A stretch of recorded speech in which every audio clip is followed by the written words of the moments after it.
Good morning, Facebook Live. It is Thursday, and first off, I am happy to say that my new nephew Carter was born yesterday, and I actually get to meet him today, so I'm very excited about that. Anyways, I had to share that first of all, and second of all, today I want to actually take a step back and really just give you a big picture overview of everything that I have done from the very beginning. And basically, this is in order to prepare for tonight's training, where I'm going to be talking about the phase that I'm in right now, which is primarily focused on detoxing the liver. And so, for those of you who are brand new, barely following me and not have any idea of what I'm doing or what I've been through, rewind back in 2012, I was experiencing all of these issues that, frankly, it started out slowly, little by little, where I was just feeling more tired. I was just not having as much energy as I used to. And, all these little things that I thought were just going to be part of aging. And basically, the way that it happened was that it started out slowly, and then all of a sudden, it just basically took on a whole new different level where my energy levels just totally plummeted. My hair started falling off. I have no idea what's going on. I have digestive issues, and so all these things are going on, and I have no clue, what I was experiencing. And I started talking to doctors. I started going to see, different people, and no one seemed to be able to tell me until I started to describe some of my symptoms. Say, hey, I have low energy, I have fatigue, I have brain fog, my skin is dry, my hair is falling off. So there's all these things going on, and luckily I had one of my friends happen to be a doctor, and basically that's how I started to kind of figure out that, hey, you may have low thyroid and stuff like that. But then there was a big breaking point for me when I started to ask questions and basically figure out, okay, what can I do, about it? What should I do? What do I need to be doing? And the common answer that I just kept getting from people was that there was nothing that I could do about it, that I was basically gonna have to be taking hormones for the rest of my life. And as far as my thyroid, that they were just gonna have to basically watch it, and it was just gonna get worse, and then I was gonna have to get to a point where either I was going to choose between radiating or cutting it, and I did not want to be an option.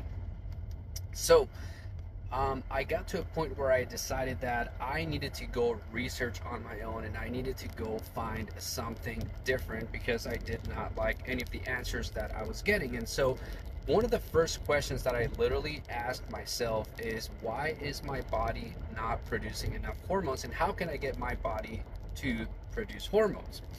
And so if you can start with that, that's really what's going to hopefully give you the same type of understanding and insight that I got, that really got me on this, got me started on this journey. And so for me, I started to understand that, how do we produce hormones to begin with? And so what I found out was that the foods that really help you produce hormones are foods that really cater to 4 vitamins, which is vitamins A, D, E, and K. Right? These are the vitamins that you really want to be paying attention to in your diet. So every other nutrient is going to revolve around that. These vitamins don't work in isolation. They'll need other minerals and nutrients like selenium, iron, copper, zinc, magnesium, and all these other ones. But you gotta just keep in mind that you're really catering to these 4 vitamins, A, D, E, and K. So that's the first thing that I started to learn. Second thing that I learned about these vitamins is that they are fat soluble vitamins, meaning that they dissolve in fats, and the fats that they are really good at is basically good saturated fats, omega-3. So these are fats that you find in things like fish oils like salmon, avocado, coconut oil. And so you have to start to differentiate between good fats and bad fats. Bad fats like vegetable oils, which are all over the place. So if you eat any kind of chips, or if you are eating out, you got to understand that most people, most restaurants basically use vegetable oils because it's cheap oil. It's oil that basically it's rancid. It's full of omega-6, which, if you understand the difference between omega-6 and omega-3, I think I've done trainings on this before, but quick little summary: omega-6 basically makes your cells grow, and as your cell grows, the cells basically rupture, they get tears. So it's kind of like when you go work out and you're lifting, you're pumping iron, you're pumping weights, your muscle's growing, but it's also tearing. Well, omega-3, the role of omega-3 is basically to repair the cell, to make sure that it stays healthy. That way, when it replicates, you're replicating a healthy cell.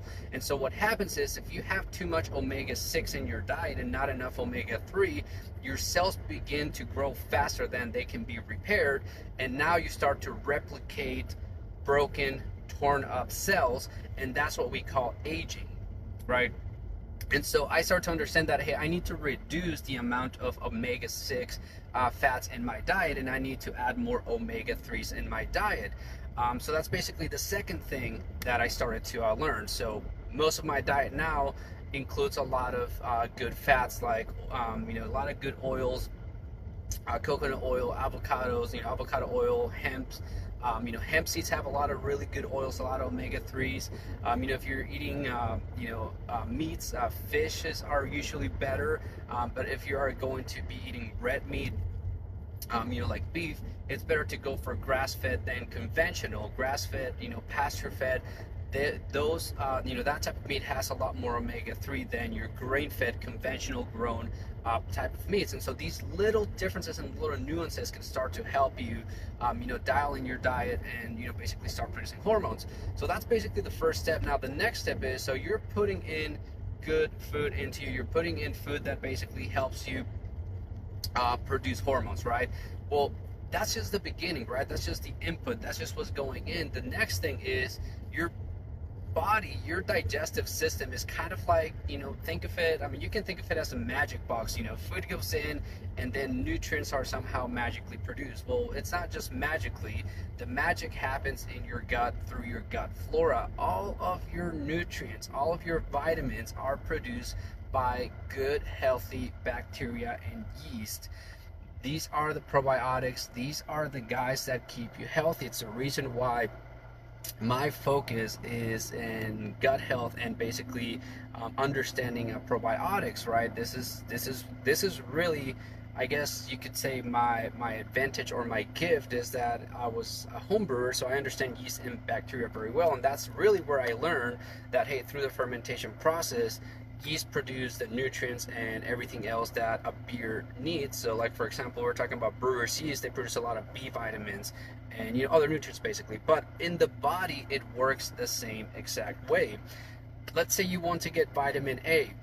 You eat a carrot. Carrot doesn't have vitamin A. Carrot has beta carotene, which is the precursor to vitamin A. So it's just the raw material that, once you ingest it, you take it in, the gut flora that you have in your body takes that beta carotene and converts it into vitamin A.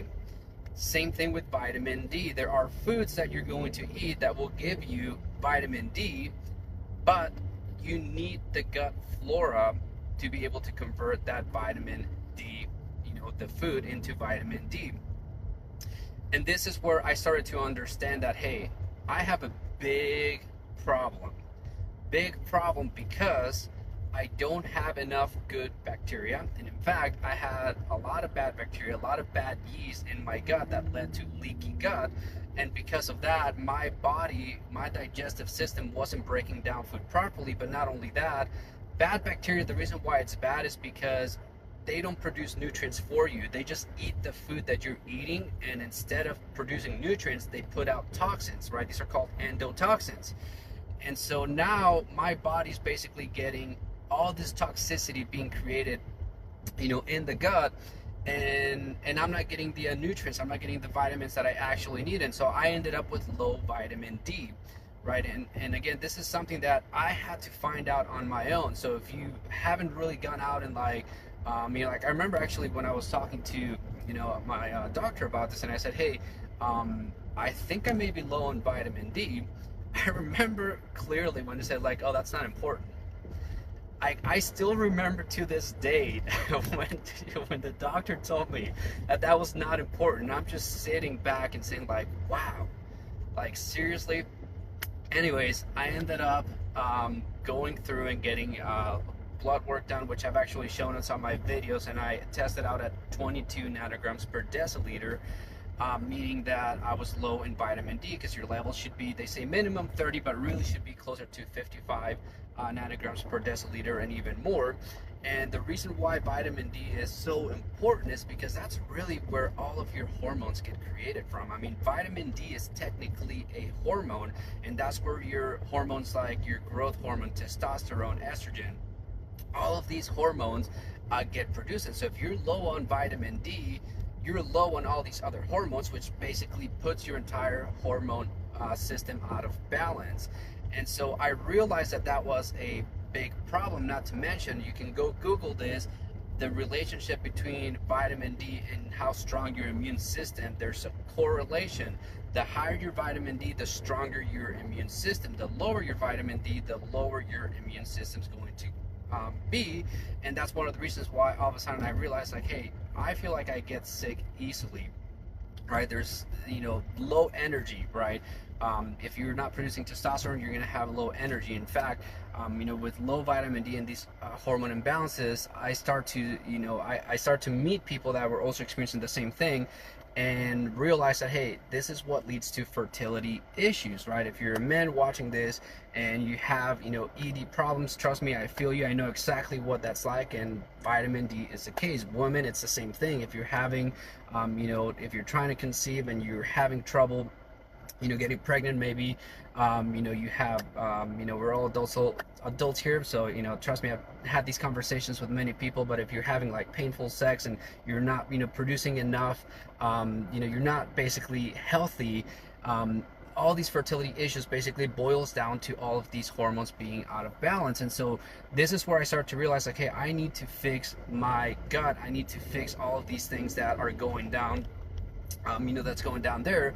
And trust me, it is a big problem. So not only do I not have the good bacteria and flora that are going to produce vitamins and nutrients for me, but I'm also experiencing all these issues from the bad bacteria and the stuff that I don't want in my body. And so in brewing, if I ever had an infected batch of beer, in fact, if you go to any homebrew forum, Homebrew Talk is the, you know, homebrewtalk.com is the most common one, and read some of the posts from new home brewers, the first thing that a new home brewer gets terrified about is, you know, they brew their first batch of beer and then they're like, oh my god, the beer's not fermenting. Is my beer ruined, right? Is there an infection or something going on?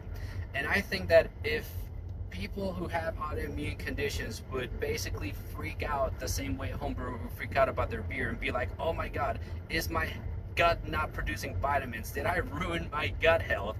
And they take their gut health as seriously as some of these brewers take their beer seriously, trust me, their lives will completely change. And that's really what happened to me, is I realized, holy shit, like, there's something going on with me, and I know exactly what I need to do to fix it. I need to basically do the same thing that a brewer would do to their brewing equipment. I basically need to clean and sanitize, right?